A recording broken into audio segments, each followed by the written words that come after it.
ঈদ ঘিরে সিলেটে জমে উঠতে শুরু করেছে পশুর হাট। ক্রেতা বিক্রেতাদের হাঁক ডাকে মুখর বেচাকেনা। এ বিষয়ে আরো জানাতে কাজীর বাজার পশুর হাট থেকে যুক্ত হয়েছেন গুলজার আহমেদ। গুলজার, জানাবেন হাটে বেচাকেনা কতটা জমলো, পশুর দাম দর কেমন দেখছেন? দেখুন, ঈদের মাত্র আর হাতে গোনা কয়েকদিন বাকি। ইতিমধ্যে আসলে সিলেটের যে স্থায়ী পশুর হাট যেটি আছে কাজীর বাজারে, ইতিমধ্যে গরু আসা শুরু হয়েছে দেশের বিভিন্ন প্রান্ত থেকে।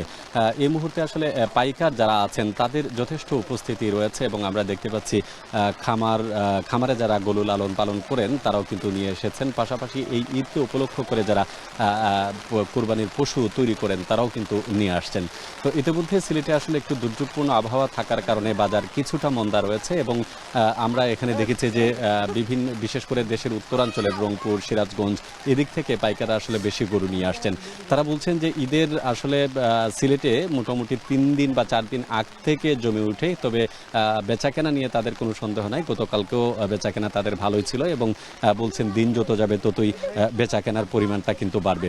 খামারে যারা আসছেন তাদের সাথে আমরা কথা বলছিলাম, তারা বলছিলেন যে অন্যান্য বছরের তুলনায় এবার গরুর আমদানি বেশ ভালো রয়েছে বাজারে এবং দামও কিন্তু কম নয়। কেননা বিগত বছরে আসলে গরু লালন পালন করতে গিয়ে তাদের যে খরচ পড়েছে সেই খরচের তুলনায় দাম স্বাভাবিক বলছেন তারা। দুই একজন ক্রেতা আমরা দেখেছিলাম এই সকালেই ক্রেতারা বলছেন যে প্রতি বছরে আসলে শুরুর দিকে বাজারের দাম একটু অস্থিরতা থাকে, দাম বেশি থাকে, কিন্তু দিন যত সময় যত যায় ততই কিন্তু দাম নিয়ন্ত্রণে আসে। বলছেন যে বিক্রেতারা আসলে যে দাম চাচ্ছেন সেটি আসলে ততটা বেশিও নয় আবার কমও নয়। দাম দরের মাধ্যমে কেউ পছন্দ করছেন, কেউ দেখার জন্য আসছেন। এই পরিস্থিতি আসলে বাজার চলছে।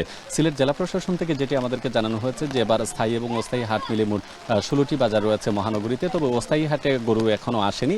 স্থায়ী হাটেই মূলত প্রাধান্য দেওয়া হচ্ছে এবং স্থায়ী হাটে বেচাকেনা স্বাভাবিক রাখার জন্য এবং বিশেষ করে নিরাপত্তা ব্যবস্থার দিকে তারা খুব বেশি মনোযোগ দিয়েছেন এবং বলছেন যে অন্যান্য বছরের তুলনায় এবার অবশ্যই বাজারের পরিবেশ ভালো থাকবে এবং পুরো বিক্রেতা যাতে কোনো ধরনের হয়রানির শিকার না হন বা ক্রেতারা যাতে কোনো সমস্যা না পড়েন সেজন্য পুলিশ প্রশাসন সহ যেগুলো সংশ্লিষ্ট বাজার তদারকিতে রয়েছেন সবারই আসলে নজরদারি রয়েছে।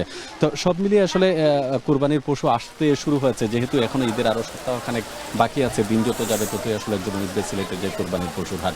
এই হচ্ছে আমার কাছে কুরবানির পশু সম্পর্কিত সর্বশেষ তথ্য। সাথী গুলজার আহমেদ সিলেট থেকে যুক্ত হয়ে জানাচ্ছিলেন কুরবানির পশুর হাটের বেচা বিক্রির খবর। নাটোরে গড়ে